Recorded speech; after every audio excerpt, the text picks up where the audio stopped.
우리 하나님 말씀 읽겠습니다. 오늘 우리에게 주신 말씀은 에스겔서 37장 1절에서부터 14절까지의 말씀입니다. 에스겔 37장 1절에서 14절까지의 말씀을 한 절씩 교독하도록 하겠습니다. 여호와께서 권능으로 내게 임재하시고 그의 영으로 나를 데리고 가서 골짜기 가운데 두셨는데 거기 뼈가 가득하더라. 나를 그 뼈 사방으로 지나가게 하시기로 본즉 그 골짜기 지면에 뼈가 심이 많고 아주 말랐더라. 그가 내게 이르시되 인자야 이 뼈들이 능히 살 수 있겠느냐 하시기로 내가 대답하되 주 여호와여 주께서 아시나이다. 또 내게 이르시되 너는 이 모든 뼈에게 대언하여 이르기를 너희 마른 뼈들아 여호와의 말씀을 들을지어다. 주 여호와께서 이 뼈들에게 이같이 말씀하시기를 내가 생기를 너희에게 들어가게 하리니 너희가 살아나리라. 너희 위에 힘줄을 두고 살을 입히고 가죽을 덮고 너희 속에 생기를 넣으리니 너희가 살아나리라. 또 내가 여호와인 줄 너희가 알리라 하셨다 하라. 이에 내가 명령을 따라 대언하니 대언할 때 소리가 나고 움직이며 이 뼈 저 뼈가 들어맞아 뼈들이 서로 연결되더라. 내가 또 보니 그 뼈에 힘줄이 생기고 살이 오르며 그 위에 가죽이 덮이나 그 속에 생기는 없더라. 또 내게 이르시되 인자야 너는 생기를 향하여 대언하라. 생기에게 대언하여 이르기를 주 여호와께서 이같이 말씀하시기를 생기야 사방에서부터 와서 이 죽음을 당한 자에게 불어서 살아나게 하라 하셨다 하라.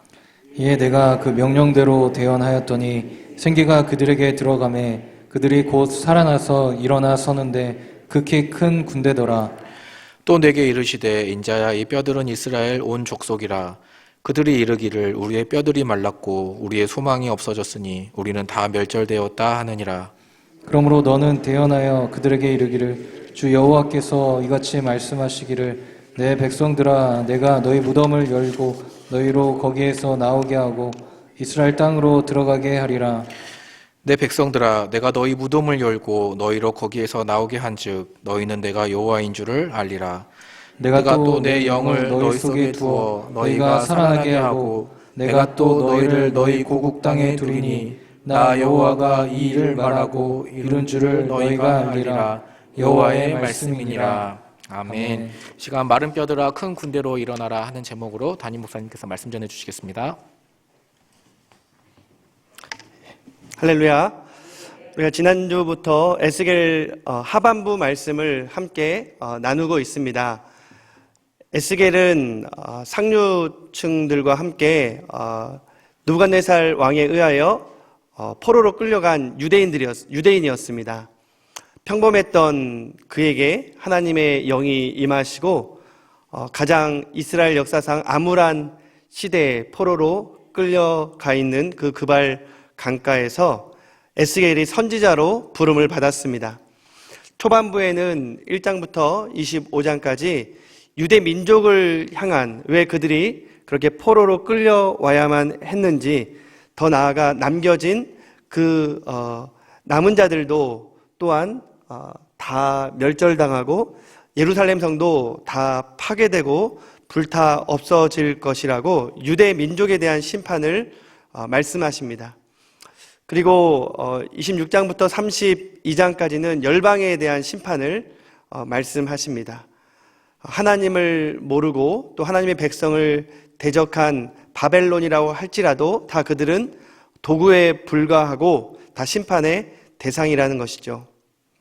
그러나 33장부터 하나님의 회복의 약속이 이어집니다. 33장부터 48장까지가 하나님께서 이스라엘 백성들을 어떻게 회복시키시는지 약속해 주시는 말씀입니다. 그 가운데 36장과 37장, 오늘 본문 말씀이죠. 이 회복의 클라이막스라고 할 수가 있습니다. 맑은 물로 이스라엘 백성의 더러운 모든 죄를 다 씻겨주시고 심지어는 하나님의 새 영을 그들의 심령 가운데 부어주시겠다라고 말씀을 하십니다. 그리고 이스라엘 백성들이 그렇게 기도할 때에 하나님께서 회복의 약속을 이루신다라고 말씀하시면서 이제 37장에서 하나님의 영이 에스겔 선지자를 어느 음침하고 어두운 사망의 골짜기로 데려가시는 장면입니다. 그리고 그 모든 골짜기에 널브러져 있는 그 뼈들을 살리실 것을 말씀하시고 또한 그들을 살려내십니다. 이 모든 것들이 하나님께서 이스라엘 백성들을 어떻게 회복시키시는지에 대한 그러한 과정을 미리 말씀하고 계시는 것입니다. 그리고 38장, 39장에서는 이 고개 전쟁, 마곡의 전쟁, 이스라엘 백성들을 침략해 오는 그 모든 이방 무리들을 하나님께서 다 물리치실 것을 말씀하시면서 이스라엘 백성 가운데 성이 완전히 무너졌지만 하나님의 성전이 다시 회복되리라는 하나님의 약속이 다시 한번 들려옵니다. 그리고 하나님의 성전은 어떤 물리적인 웅장한 성전의 모습처럼 우리가 느껴지지만 그 성전에서부터 흘러나오는 그러한 생수의 강을 통해서 모든 죽어가는 것들이 살아나고 하나님의 성전은 여호와 삼마, 그곳에 계시다, 어디든 계시다라고 말씀하면서 하나님의 영광과 임재 가운데 에스겔서는 마치게 됩니다. 오늘 세 단계를 통해서 하나님의 회복의 역사가 어떻게 일어나는지를 오늘 본문 말씀은 말해주고 있습니다. 사랑하는 성도 여러분, 정말 에스겔 골짜기의 마른 뼈들과 같은 우리의 심령과 우리의 영혼과 우리의 삶, 그리고 우리의 가정과 공동체, 그리고 이 나라가 그런 회복의 과정을 거쳐서 하나님의 놀라운 은혜의 약속을 경험하게 되기를 주님의 이름으로 축원합니다. 세 가지 단계는 무엇입니까? 첫 번째로 하나님이 능히 살리심을 믿으라는 것입니다. 믿음이 필요하다는 것이죠. 1절부터 6절까지의 말씀입니다. 에스겔 선지자를 하나님께서 데려가신 곳은 골짜기였습니다.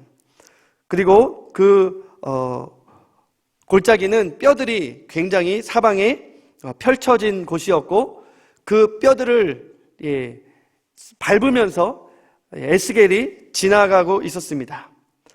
그런데 그 뼈들은 어떤 뼈들입니까? 2절 말씀해 보니까 뼈가 굉장히 그 수가 많았고요. 그 뼈의 상태는 아주 말라버린 뼈입니다. 이 뼈 자체도 죽음을 의미하고 소망과 가망이 없음을 의미하는데 완전히 말라버린 뼈예요. 그것도 심이 많은 뼈들이라고 합니다.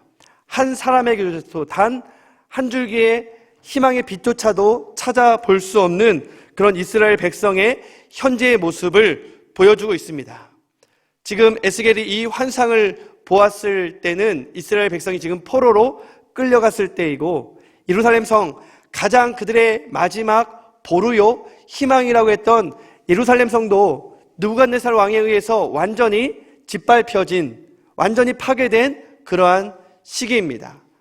아무런 희망의 빛도 볼 수 없었던, 아무런 가망이 없었던 마른 뼈들의 그 모습이야말로 이스라엘 백성들의 모습이었고 에스겔의 모습이었다는 것입니다. 그런데 이 뼈들 한가운데로 인도하신 하나님께서 질문을 하십니다. 뭐라고 물으십니까?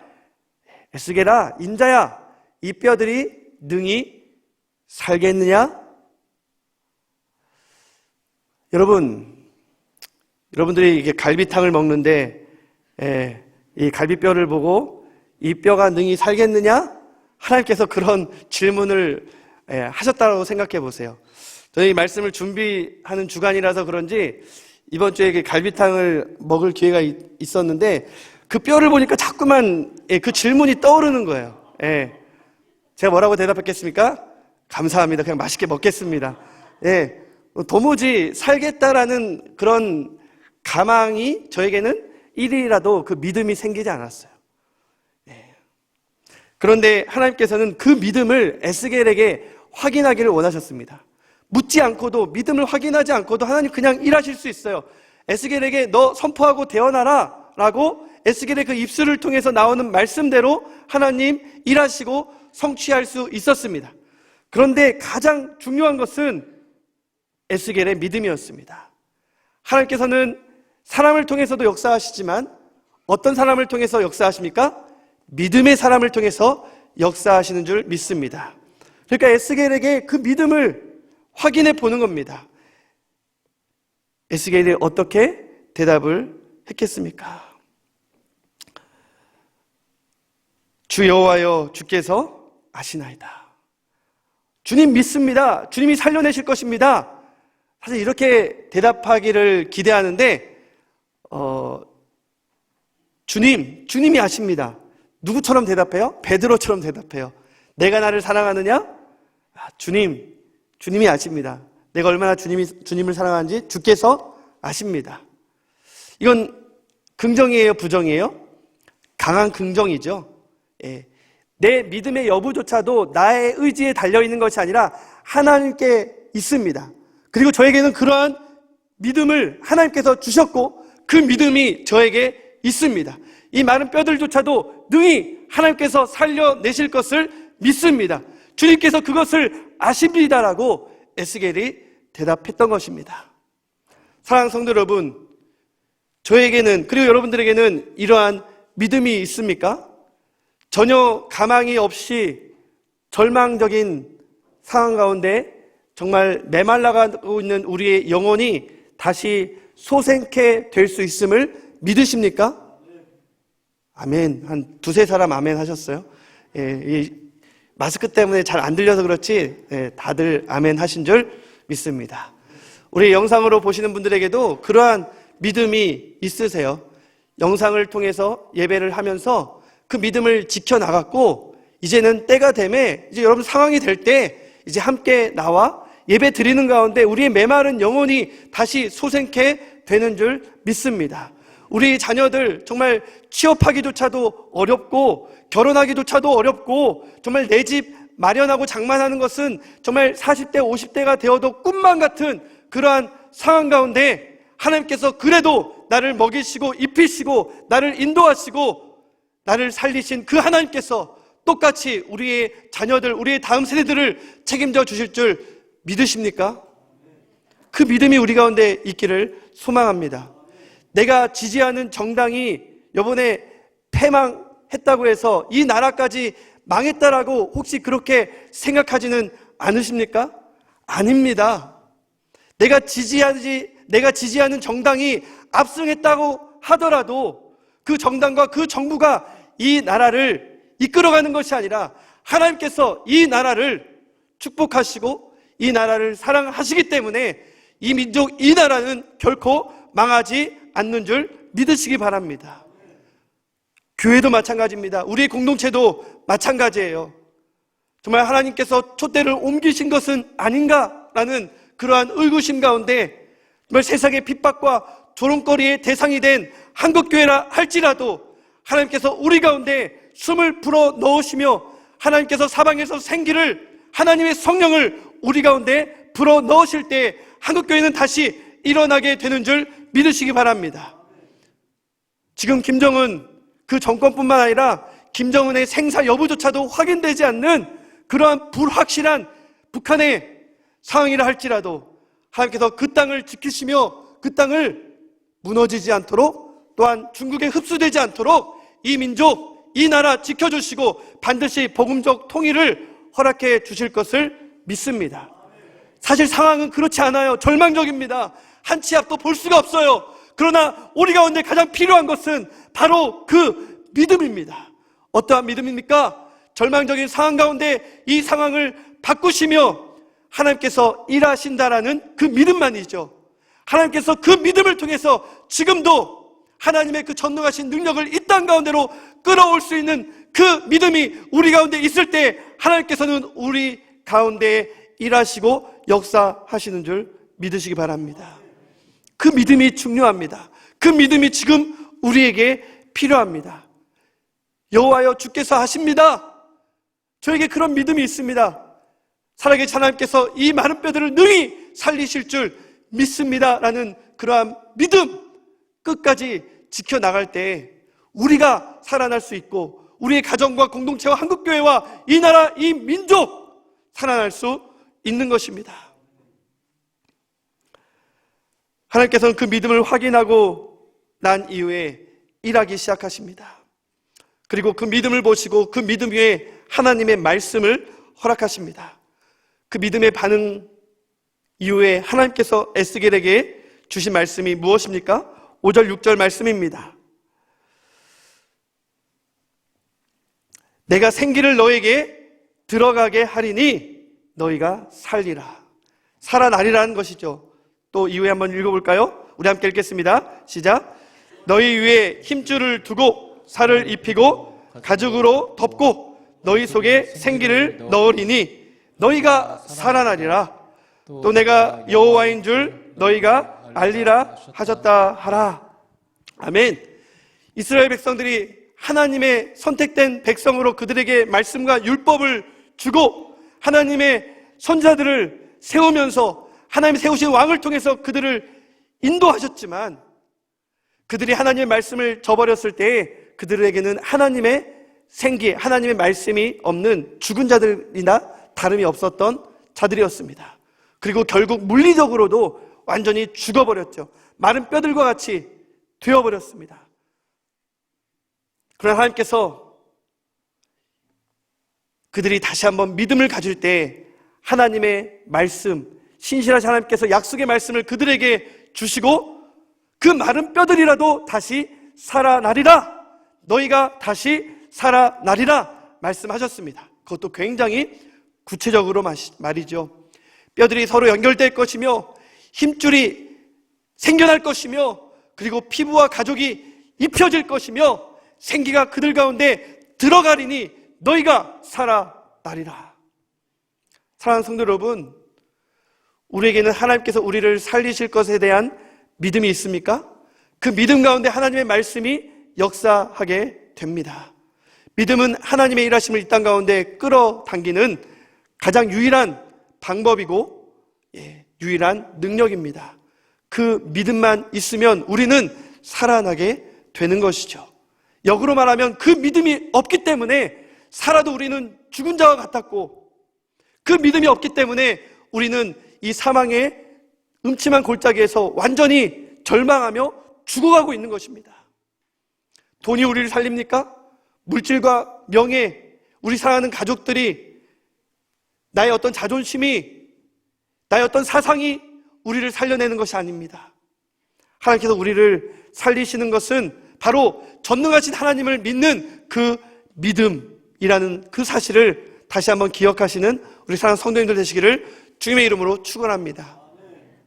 하나님께서 살리시는 두 가지 방법을 그 다음 단계에서 소개하고 있습니다. 바로 하나님의 말씀과 기도로 살려낸다는 것이죠. 그렇기 때문에 우리는 하나님의 말씀과 기도로 나아가야 합니다. 7절부터 10절까지의 말씀입니다. 매 순간 한번 살아났다라고 우리가 계속 지탱하고 살아가는 것이 지속되는 것이 아닙니다. 매 순간 하나님의 말씀과 기도로 하나님의 성령이 우리와 함께 동행할 때 우리는 하루하루를 살아갈 수가 있는 것입니다. 에스겔에게 주시는 하나님의 말씀, 그것은 믿는 자에게 주시는 순종하라는 것이죠. 하나님의 말씀을 그 믿음 위에 주시고 이 말씀대로 순종하라는 것입니다. 네가 정말 믿는다면 네가 실제로 그렇게 대언해 보라는 것이죠. 선포하라는 것이죠. 그 믿음 가운데 선포하는 그 말씀을 통해서 하나님께서는 역사하시겠다라는 것입니다. 그렇다면 이 에스겔 선지자가 대언한 내용은 무엇입니까? 그것은 하나님이 그에게 말씀하신 그대로예요. 그 마른 뼈들이 서로 연결되고 힘줄과 또한 피부 그리고 생기까지 주시겠다라는 그 내용입니다. 그런데 그 내용만으로는 부족해요. 그 말씀을 믿고 순종해야 되는 줄 믿습니다. 어떤 하나님의 말씀이 이곳에 가득 차 있지만 덮여 있으면 안 됩니다. 이 말씀을 우리는 펼쳐 읽어야 돼요. 우리 마음에 새겨야 돼요. 이 말씀을 우리의 집 구석구석마다 또한 새겨 넣어야 됩니다. 우리 자녀들의 심령 가운데도 그것이 바로 쉐마 아닙니까? 우리 앉았을 때든지 일어날 때든지 그 말씀을 우리의 미간과 손목에 메고 우리가 출입할 때에도 하나님의 그 말씀을 늘 기억하라는 것입니다.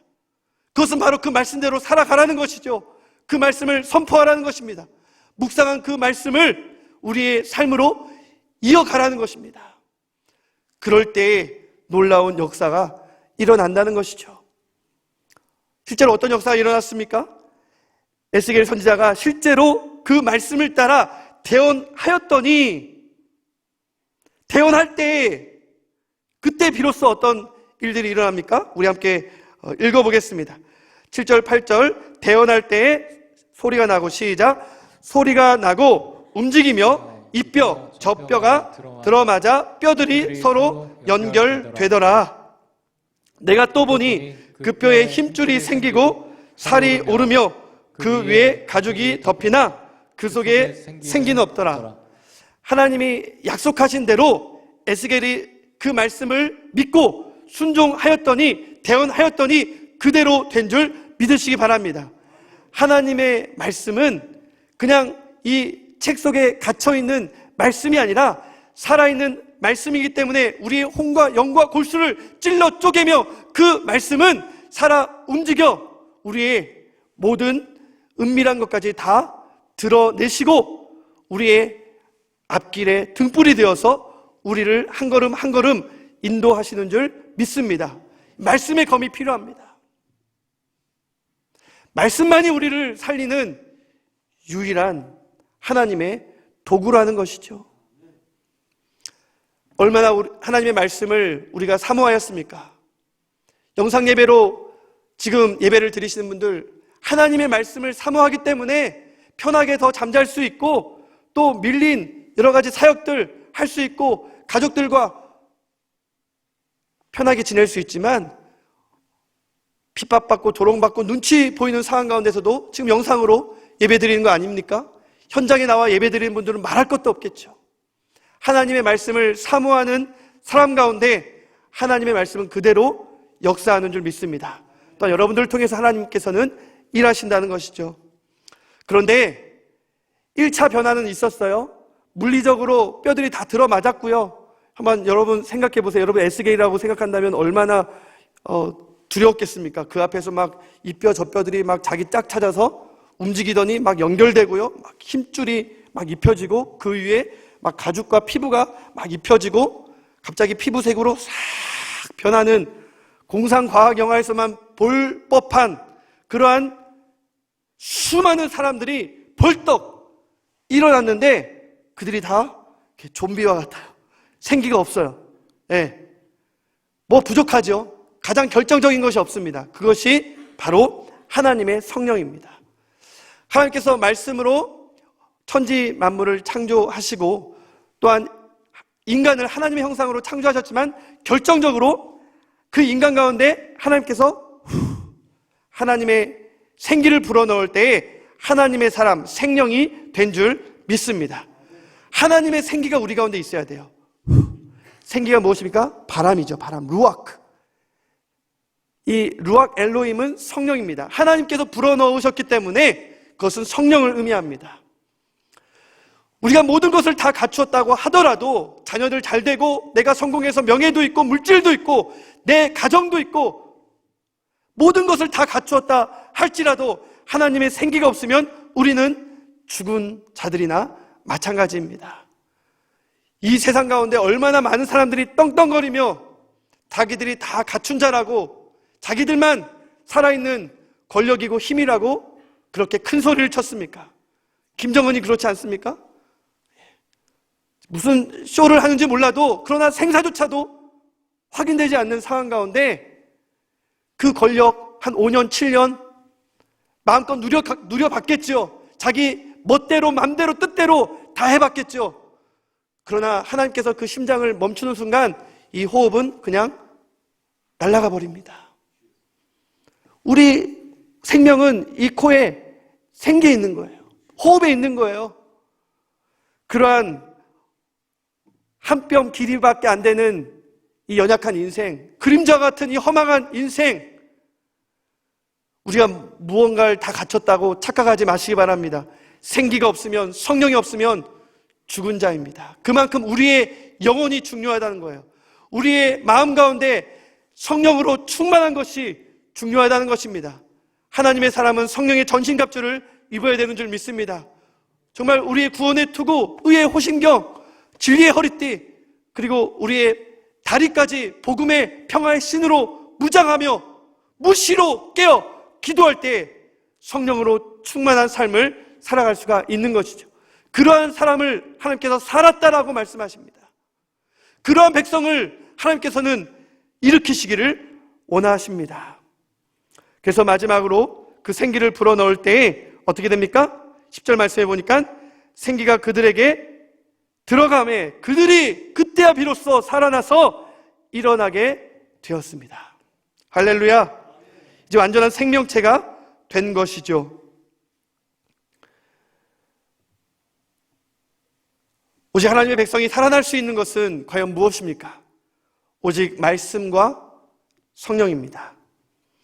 그리고 그 성령이 우리 가운데 불어오게 하는 것, 우리 가운데 임하시고 충만하게 하는 것은 오직 기도임을 믿습니다. 기도해야 됩니다. 기도만이 우리가 살 길이라는 것입니다. 예수님께서 우리에게 새벽을 깨워 기도하는 것을 보여주셨고 마지막 순간까지 하나님의 그 완전하신 뜻을 이루기 위해서 주님은 피땀 흘려 기도하셨습니다. 기도하는 것만이 주님의 뜻을 이루며 살 길이기 때문입니다. 사랑하는 성도 여러분, 에스겔 골짜기와 같은 이 코로나라는 이 골짜기에서 우리가 살아날 수 있는 유일한 방법은 오늘 본문이 말씀하고 있는 오직 말씀과 기도뿐이심을 믿으시기 바랍니다. 코로나19가 가져다 준 이 사망의 골짜기, 그것이 그냥 우한에서 끝나는 줄 알았어요. 그래서 우리가 우한을 위해서 간절히 기도했죠. 그런데 어느새 그 죽음의 골짜기가 코로나19라는 바이러스를 가지고 우리 대한민국을 관통했습니다. 그때 우리 살려달라고 부르짖지 않았습니까? 비록 교회에 나오진 못했지만 각자의 처소에서 특별히 3월 한 달 동안 3주간 한국교회와 함께 기도하고 고난주간에도 함께 기도하고 그렇게 기도할 때 하나님께서 우리를 살려주신 줄 믿습니다. 사랑하는 성도 여러분, 사회적 거리두기가 우리를 살렸습니까? 정말 최전선에서 일하시는 우리 방역요원들, 의료진들, 그리고 정부의 여러 가지 정책 너무나도 훌륭합니다. 그들이 수고 많이 했어요.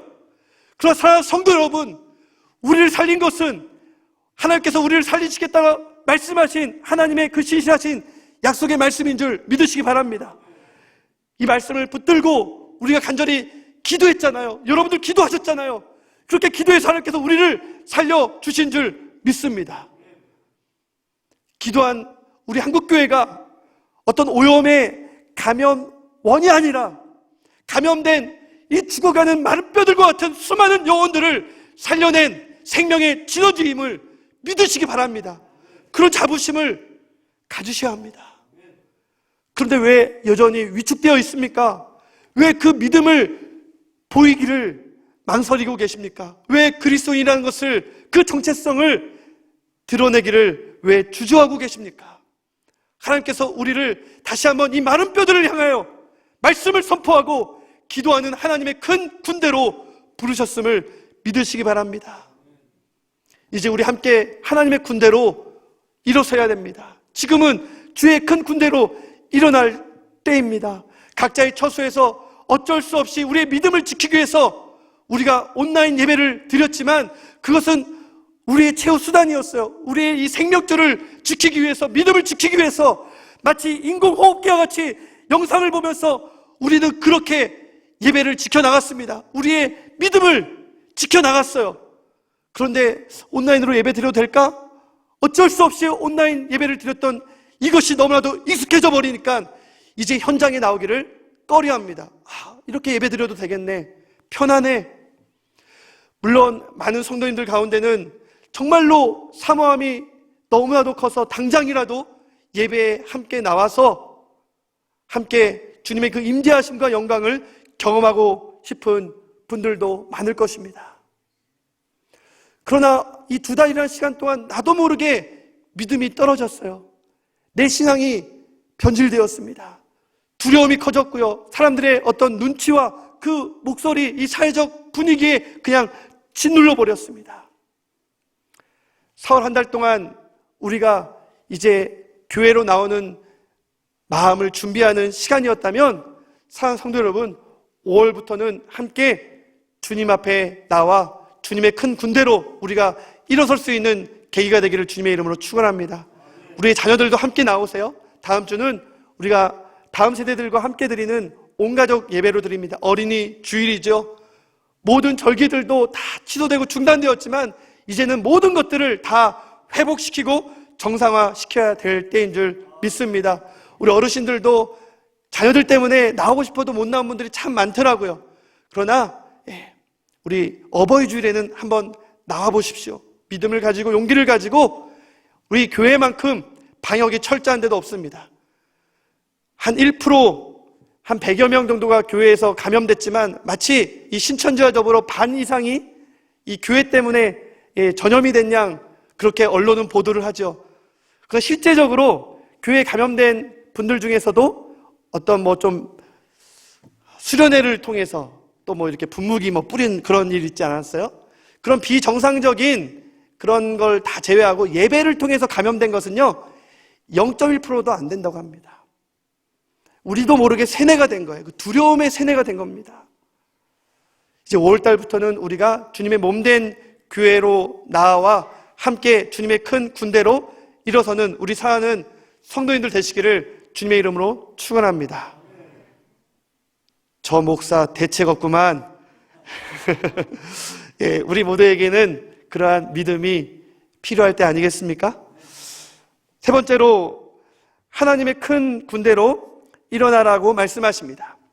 11절부터 14절까지의 말씀인데요. 우리가 그냥 살아난 것이 아니라 목적과 사명이 있는 군대로 일어났다라는 것이죠. 11절 말씀해 보니까 큰 군대로 일어난 그 마른 뼈들이 살아난 그 정체, 그 존재의 정체는 무엇입니까? 바로 이스라엘의 온 족속이라고 말씀하셨습니다. 맞아요. 이 마른 뼈들은 바로 이스라엘 백성들을 나타냅니다. 포로로 잡혀있지만 그들은 반드시 하나님께서 무덤과 같은 애굽에서 그들을 홍해를 가르고 광야를 지나 약속의 땅으로 이끌어내신 것처럼 그발 강가라는 이 무덤과 같은 곳에서 바벨론이라는 이 포로로 끌려간 곳에서 반드시 하나님께서 다시 그들을 하나님의 큰 군대로 살려내실 것을 예언하신 것입니다. 그리고 하나님께서는 그 약속대로 70년이 되었을 때 그들을 다시 회복시키셔서 본토로 고국으로 이끌어내셨음을 믿으시기 바랍니다.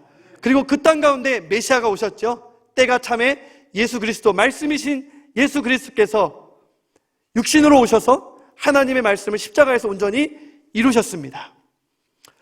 그리고 유대인들은 다시 그 예수님을 메시아로 믿지 않았기 때문에 한 세대가 지나기 전에 AD 70년, 이제는 바벨론 때보다도 더 철저하게 로마의 군대에 무너졌어요.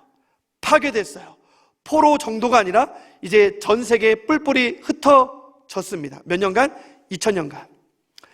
제가 이번 한 주 팬데믹 히스토리라는 책을, 역사책을 읽었는데요. 이 전염병이라는 것이 우리가 한 번도 지금 이 세대에서는 이런 전염병을 경험해 보지는 못했지만 인류 역사는 전염병과의 동행이었습니다. 늘 전쟁의 승패도 전염병 때문에 좌우가 됐고요. 인류의 역사 가운데 수많은 전염병들이 일어났지만 그때마다 늘 희생양들이 있었습니다. 이상하게 이 대한민국에서는 이 전염병의 희생양이 신천지, 안타깝게도 더 나아가 교회가 되었습니다. 그런데 이 역사 가운데 특별히 이 중세시대의 흑사병이 창건했을 때 가장 큰 희생양들이 바로 유대인들이었습니다. 그러면서 유럽에서 스페인과 이탈리아 엄청나게 많은 유대인들이, 수십만 명의 유대인들이 학살을 당했습니다. 그리고 근대 말, 이 현대가 시작되기 전 2차 세계대전 당시에 더 엄청난 학살이 일어났죠. 바로 어제가 홀로코스트 기념일입니다.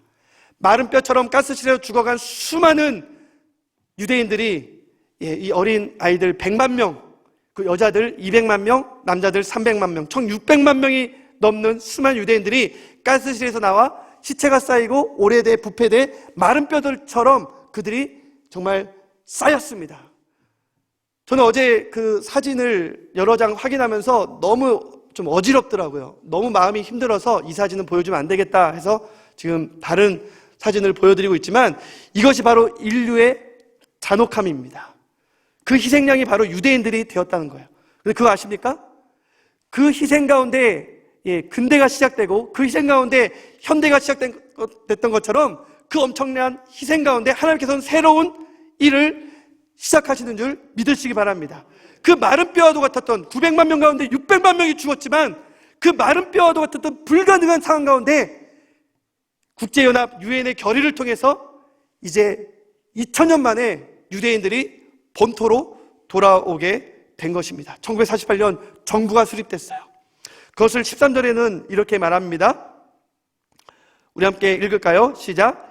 내 백성들아, 내가 너희 무덤을 열고 너희로 거기에서 나오게 한즉 너희는 내가 여호와인 줄을 알리라.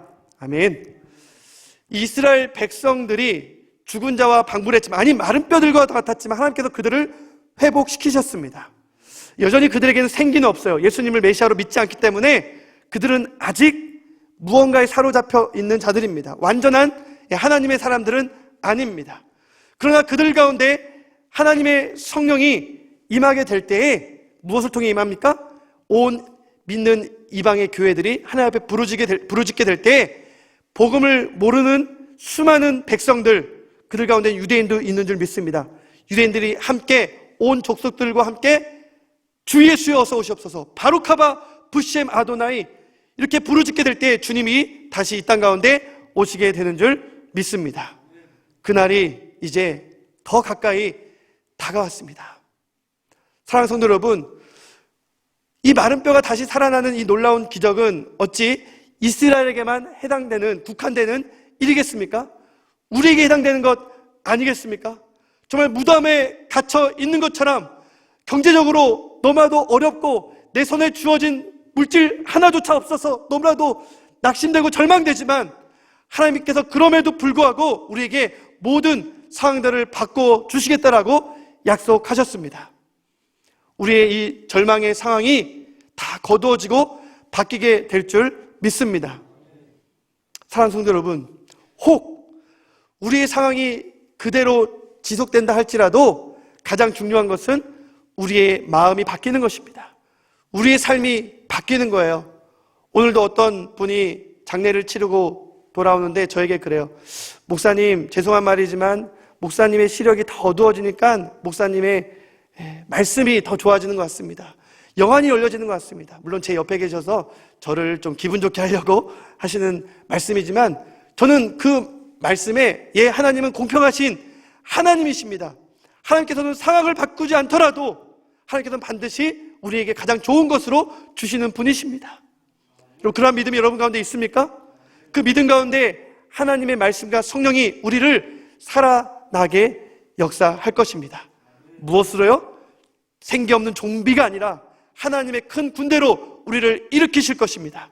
그 군대가 되어서 우리는 사명을 감당해야 합니다. 우리가 감당해야 될 사명, 결론적으로 말씀을 드립니다. 그것은 바로 복음 전파의 사명입니다. 복음을 전파하여 영혼을 구원하는 사명이 있죠. 우리가 올 한 해는 이 생명의 복음을 먼저 우리가 함께 누리고 이 생명의 복음을 함께 나누는 해입니다. 적어도 이 11월 달 새생명 축제에 다니엘 기도 끝나고 새생명 축제가 되면 원데이 다니엘 기도에 엊그제 있었거든요. 그분 전도에 너무 막 열정이 있어서 불이 붙어서 한 달 안에 한 명을 꼭 전도하십시오 했는데 저도 아멘이 나오기 어렵더라고요. 지금 이 시국에 지금 예배 드리기도 힘든데 전도하라고? 그러나 사랑하는 성도 여러분, 올 한 해 한 명 이상 꼭 여러분 전도하시기 바랍니다. 여러분 누군가를 위해서 기도했잖아요. 결코 포기하지 마세요. 여러분들이 예배하기 힘들다고, 교회 나오기 힘들다고 그 사람까지도 교회 나오게 하는 것을 결코 포기하지 마시기 바랍니다. 우리가 먼저 이 현장 하나님의 몸된 교회로 나와 우리가 먼저 하나님의 군대로 일어납시다. 그리고 우리가 주님의 군대가 되어 생명을 살리는 그 사명을 우리가 반드시 감당하는 2020년도 되기를 주의 이름으로 축원합니다. 지금 우리 다음 세대들도 올 수 없어요. 그러나 5월 달부터 그렇게 주일학교도 회복되기를 원하고요. 단기 선교도 다 취소됐어요. 그러나 우리가 선교하고 전도할 수는 없을지라도 우리가 기도하는 우리 가족들이 있잖아요. 그 한 사람이 있잖아요. 우리가 끝까지 그분을 놓지 마십시오. 포기하지 마십시오. 왜냐하면 하나님께서 여러분들을 통해서 그 사람을 붙들기를 원하기 때문입니다. 복음을 전파하여 영혼 구원하는 하나님의 군대로서의 사명을 우리가 감당함으로 소외된 이웃들을 돕고 또 열방을 회복시키는 나눔과 섬김의 선교적 교회, 우리 숭익교회가 되기를, 그리고 우리 한국교회가 되기를 주님의 이름으로 축원합니다.